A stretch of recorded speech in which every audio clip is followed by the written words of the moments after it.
それにいい匂いするし。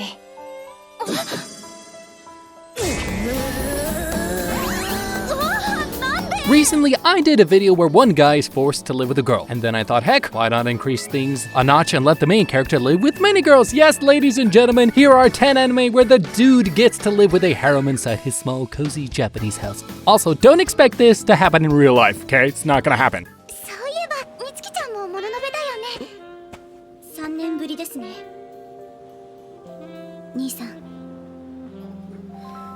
What if Gilgamesh from the Fate series had a bunch of daughters? Then we would call them the D's. Don't look at me like that, because these girls are literally called the D's. They can craft powerful weapons after using dark matter that your physics teacher forgot to teach you, so there. Now, all is good since all of these D's are girls, but what happens when a boy comes into the school? Oh yeah, this is one of those one boy, so many girls school dramas you've seen a million times, yet you still watch it. But why did I like it? Well, the magic system is pretty decent, and the average one boy in an all-girls school scenario is played very well. Apart from all that, the girls have different personalities, and even though we have seen the same type a billion times, you can still separate each one of them and write a pop quiz on who's best girl, and we have dragons, so I love that part. But don't worry, we don't have any mad queens, so that's good.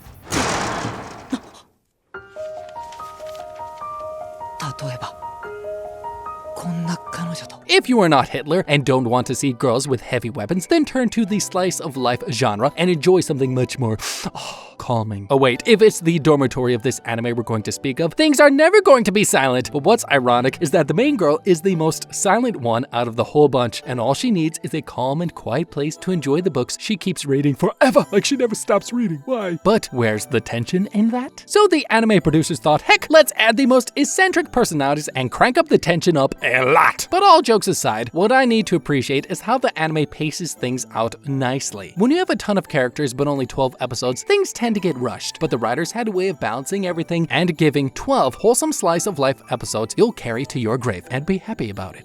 呼びやすいし親しみやすいし。シャル。いいよ。すごくいいよ。そうか。 No, the title is wrong. The correct title is Infinite Stupidity, because this anime character has proven to be the densest idiot of all time. It's like, oh my gosh, he's so dumb. He's so dense that the scientists of NASA have requested personal interviews with him so they can prevent a disease called global idiocy. I came up with that one, I'm so smart. Then why am I recommending this type of anime? Once again, it's because of the girls. You've got various types of personalities blending in to reduce the denseness of the main characters, like lots of ice cream in different flavors. It's like, okay, I'm gonna cover this really horrible thing with lots and lots of ice cream. Apart from all that girl-boy drama, the first season of the anime has a decent story, but from there on onwards, logic and realism is thrown out the window like, bye! But one thing I've realized over time is that when it comes to these types of anime, we don't stay for the story, but for the characters, and the second season still has the same cast, so you can still enjoy it. おい、なんだよ。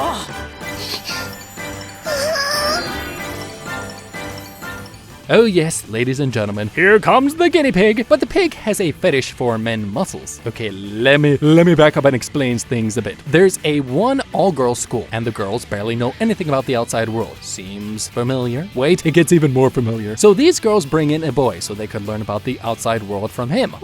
Now to stop being the lab experiment for all the girls in the school, this boy says he has a fetish for muscles. But if you ignore the weird premise, you'll find a harem anime done right. All the harem and eki tropes blend well with the story, and it doesn't feel like it's there for the sake of fan service. You'll also get some generally good comedy despite the number of times you've seen the average high school boy in rich girl school trope. And if you are finished with the original 12 episodes, then make sure to watch the extra 6 specials as well.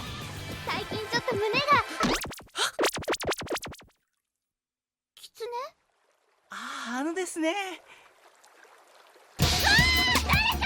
When speaking about one guy living with many girls, we definitely need to look to the dawn of civilization and understand where this trope originated. Look no further, because Lovehina is one of those shows that lays the foundation for sending innocent virgins to houses filled with women. It sounds great in theory, but it's really not great. The scenario is pretty simple because once again, it repeats the same old plot of one boy getting into a dormitory filled with weird girls. Lovehina may feel boring for some people because it repeats the same old tropes a lot, but what people forget is how this is the anime that introduced introduced all those tropes. But compared to other anime, this show directly moves on and says, yeah, she's the main girl of the story, and the rest are just there to increase the episode count. So if you need some good old harem where one guy gets shot by tanks from the Second World War, then here's the anime for you.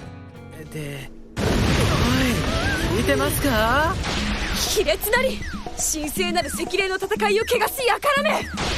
きっと強いですよね、その人。 If you are a minister in the ecchi department, then Shiraki is a name you'll hear very often. Now, Shiraki Pure Engagement is the second season of this anime, which means you'll get girls, more fan service, and more levels of dumbness from the main character, which is kind of astounding. Things continue on from the first season, and we get to see the second stage of the Sekiri battle plan. But who the hell cares? We're not here for the battle royale. We're here for the ecchi royale, and please don't quote me on that. Shiraki is something like To Love Ryu, and as a show that tries to establish a plot but somehow ends up proving fan service is the reason the show is moving forwards. Also, did I mention our main character is dumb? Like wow, like really dumb. But if you can survive that dumbness, then you'll find an anime you can enjoy.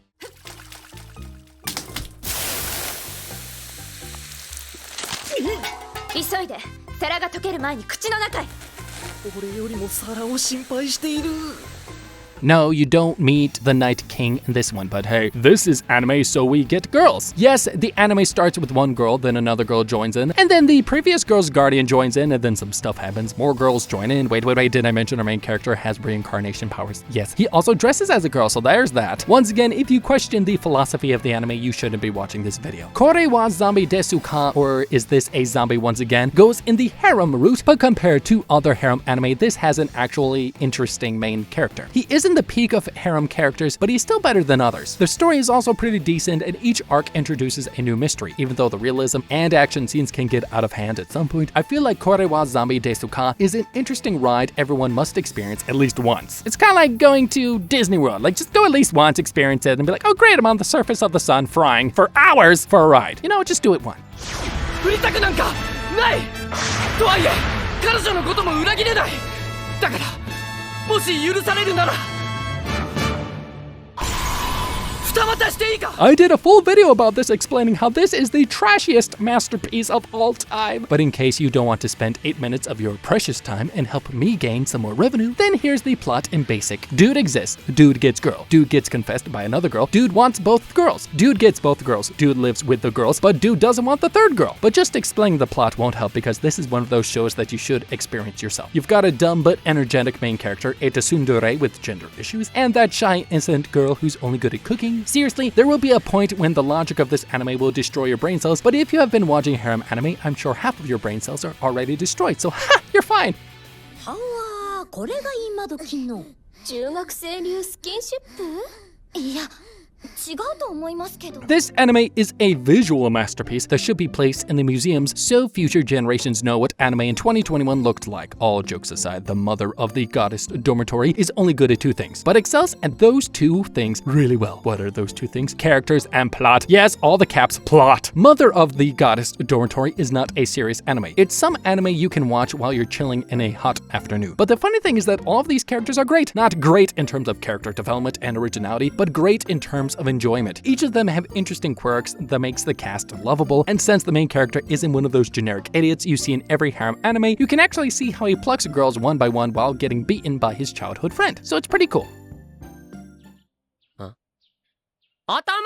てか髪！洗面所で直してこい！ついでに顔も洗う！ This one doesn't need any new plot explanations because I'm sure this has been on many of your watch lists, but I simply had to include it because it's the best in the genre. There is no show in this list that can give the same levels of emotional tension as Pet Girl of Sakura Kosu. The characters in the dormitory feel alive and real. The painful moments hit you hard in the gut, and the funny moments can actually make you laugh despite having the risk of getting arrested by the FBI. This is one of those anime that mixes all in and gives us an emotional wild ride that ends in both a happy and sad moment. In this anime, it isn't about how many girls live in the dormitory, but how many times you'll cry and laugh with them. If you've never watched this anime, then go with a tissue box and don't come crying to me later when your tissue box is empty.